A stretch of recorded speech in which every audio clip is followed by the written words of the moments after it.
press punch. Alright, here we go. So now we're going to talk about regular jumps. Okay. Regular jumps. So I'm going to be doing this.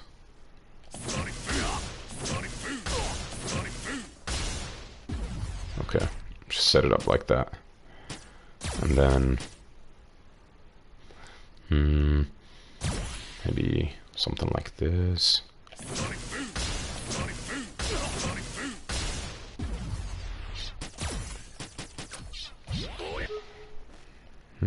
Rude 46, thank you for the sub. Okay, guys.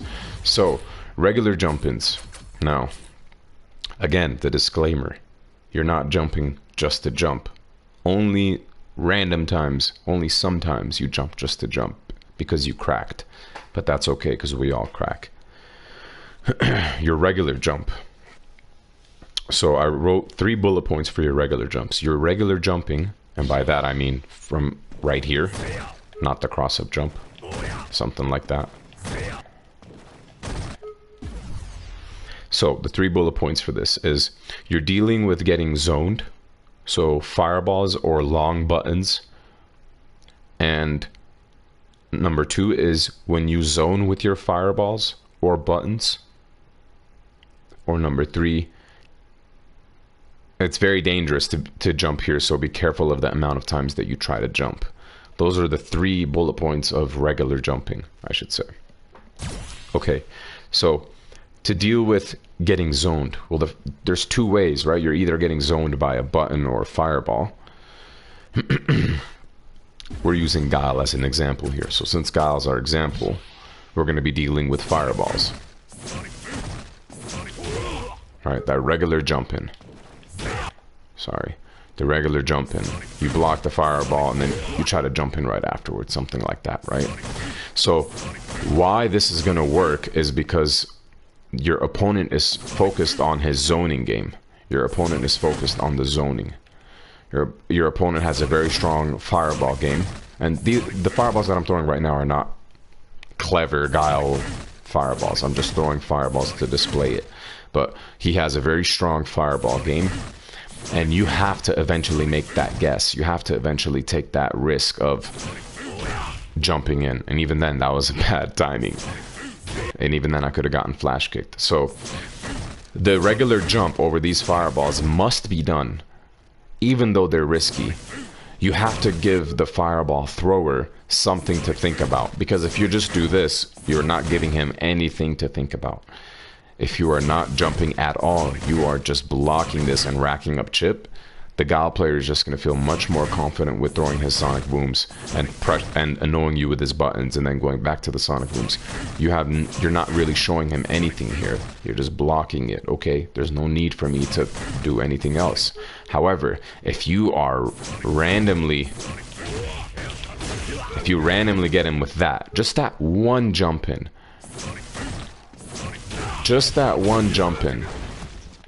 immediately plants the fear inside of his mind. The fear of, should I throw this fireball? The next time that he thinks about throwing a fireball. So again, just that one random or non-random jump in that you do get makes your opponent, the one who is throwing the fireballs, the one who has a strong zoning game, think about, should I throw this fireball because he just jumped my last one and I ate a full combo and I lost the round because of that one fireball? Should I throw this fireball? Well, by the time he's thrown that, or he's thinking about that fireball, you dash up grab, or you walk up at him. Notice that against Guile, Guile's not always throwing fireballs, right? He's not always throwing fireballs. He is holding down back a lot. Notice that there's a rhythm here with Guile players. Watch, I'll show you.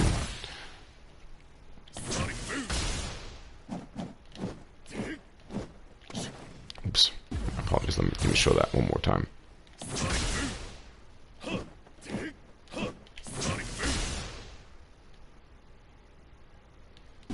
Watch, okay. So So now let's turn these on. Let's turn these on right here. Notice that whenever Guile is zoning you out, it looks something like this.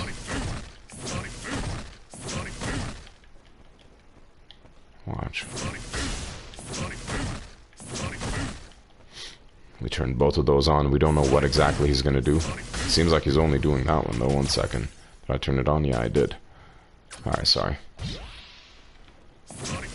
Bam. It's going to look something like that, right? Bam. Bam, that wait, that pause, that crouching position that he's in. And then he starts throwing the fireballs again and whiffing something. And then he throws the fireball. And then he's waiting for you to think that he's going to throw a fireball. You jump and then flash kick. Right? So there's a reason why he's pausing in between the fireballs. Is because he's thinking about, should I throw this next fireball? I need him to jump so I can punish him for the jump. Because if I throw the fireball, and he jumps, then I get hit full jump in combo. So even Guile does have to think about his fireballs a little bit. Alright, so he starts faking it. Oh, I guessed wrong. I would have gotten flash kicked right there. So you see, it is very difficult, but however, you do need to randomly pull it out sometimes, just like that. Alright. So, that pause that he has, those fake buttons that he's pressing, the crouching position where you're just sitting there waiting and just whiffing jab, right? Because he wants to make it seem like he wants to throw a sonic boom. Sometimes they're just willing to just sit there and do this the entire time until you jump and then they flash kick you or they crouching fierce you. So their fireball is also a disguise on, I'm really planning to anti-air you. I'm really more focused on the air. They might be throwing fireballs, but I bet you that Guile players are a little more focused about baiting the jump and flash kicking you. Because if they don't focus on that and they start throwing fireballs, you'll eventually get some sort of pattern that they have and then jump in on the fireball and it could lead to their death. So, the regular jump, that far range jump, is going to work when characters are zoning you because of the fact that they have to think about the fireballs that they're throwing from right here. Because if they don't, then you get the jump in. And in this range, it's dangerous for him to throw the fireball. Even from right there, look at that. Even from right here. If they mistime the fireball, if you just, bam, you could be from right here. You know? So they are thinking about the fireball a little bit. You just have to get the pattern of when are they going to throw the next fireball. But here's the beauty of it. Look, so the regular jumping works from right there, right? But once they start whipping these buttons, once they start holding down back because they expect you to jump, that's when you walk at them. That's when you start walking at them. Because now you're pressuring them. Hey Chris, I'm gonna go to Brianna's house real quick. Okay, alright, love you. So that's when you start walking at them. But when you start walking at them, the next time they might think, oh, he's walking at me a lot, so I gotta throw some more booms. I gotta keep him in check more. I gotta either throw more booms or I have to do more forward medium kick or button. But notice that this opens up two things for you. If he starts throwing more booms, you eventually get that random jump in. He'll eventually start showing some sort of pattern on his booms, and then you get the jump in combo. If he starts pressing more buttons to keep you from walking at him, this is what you want. You want Guile to press more buttons at you. You want the zoner to press buttons at you and be close to you because he's close to you. And that's better for you. I would much rather be here against Guile than be here against Guile. I don't want to be here against Guile. I'd much rather be here. I'd much rather block a forward medium kick than to block 3 or 4 sonic booms. Because at least at this range, I could get him with something random. A random crush counter, a random dash up, a random button, something. But over here, I'm dealing with these sonic boom games. So the random jump in that you get from this range when you're getting zoned also leads to the walk up because he's going to be focused on the air. And then that walk up leads to you jumping in again. Or it leads to him just being close to you and then you get to play your game a little bit. So there's layers on that. Okay. when, sorry, the second bullet point is when you're zoning with fireballs too. So let's say there is a fireball war going on between you guys, right? Let's say there is some sort of fireball. Bam! Just like that. And that was just a guess jump. So you're zoning with your fireballs too. You have a little bit of fireball war going on. Ryu can keep up with Guile's a little bit. Ryu can keep up with Guile's fireball game a little bit. You could include that random jump in. So your fireballs are making it seem like you're challenging his fireballs, or you're defending against him. You are zoning him as well. And then once he starts thinking that, bam, jump in. He's expecting a fireball from right here. He's expecting something from right here because you've just shown him that, and then bam, you get in the jump. So you quickly turn a defensive tactic, like zoning with fireballs, zoning your opponent out into a jump. It might not work as well against Guile because his zoning game is better, but I'm talking about, let's say you're going up against the character that you can zone, such as Laura or Cammy or Mika or something like that. You are displaying this fireball game, and then you could randomly get that jump in if you think that they're more focused on the fireballs. Now, against certain characters like Mika, I don't ever advise you to jump. I don't think you should ever jump against Mika, so delete that part of your gameplay against Mika. No matter what, don't jump against Mika. No matter what, don't jump against Mika. Just don't do it. Don't do it. But yes, you can zone with your fireballs, and it leads to that jump in as well, that regular jump in. I want to show one thing as well. Yes, against any character against Guile should always try to focus on how to close in on the character. Definitely. And that random jump walk-up game will do that for you. Okay.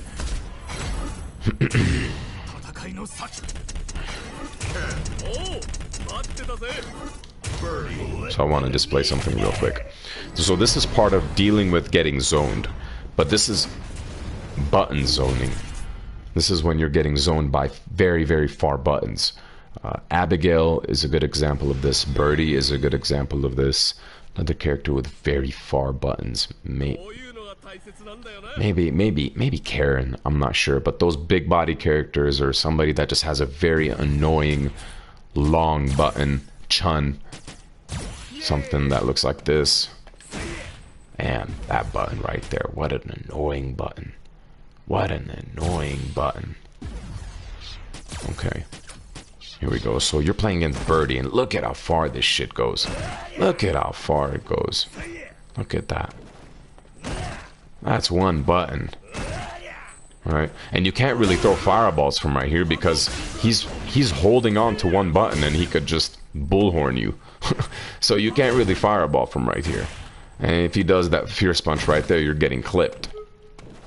Right? Okay. So the far jump-ins, this is how they work. You create the far jump-in by doing this. Watch.